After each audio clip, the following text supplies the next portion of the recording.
तपाईँ आमा दिदीबहिनीका छोरा भाइ भतिजहरू दाजुभाइहरू विदेशमा हुनुहुन्छ, अझ केही नयाँ गर्दै हुनुहुन्छ है, फेसबुकमा भिडियो कलमा बोल्नुहुन्छ होला, सामाजिक सञ्जालबाट तपाईँलाई हेरिराख्नु भएको छ, निहालिराख्नु भएको छ।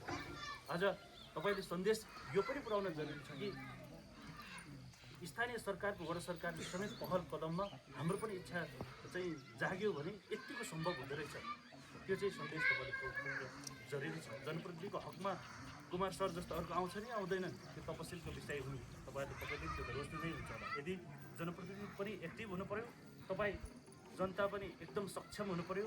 महिला दिदीबहिनीहरू चाहिँ अब्बल भूमिका छ। अब वडा अध्यक्षको दायित्व यही मध्येबाट पनि हुनु जरुरी देखिन्छ, किनभने सिपमा तपाईँहरू क्षमता विकास गर्दै जानुभयो। राजनीतिक क्षेत्र पनि सत्ताको चाहिँ पालिकाको स्थानीय तहको सत्ताका सञ्चालन पनि महिलाको भूमिका दोस्रो दर्जामा होइन हजुर, पहिलो दर्जामा राखेर आफूले स्थापित गर्नुहोस्। भाषण कलाले एक किसिमको तपाईँको क्षमतालाई प्रस्फुटित गरिसकेको छ। ढुक्कले बोल्नुहोस्, ढुक्कले आफ्नो मनको कुराहरू राख्नुहोस् र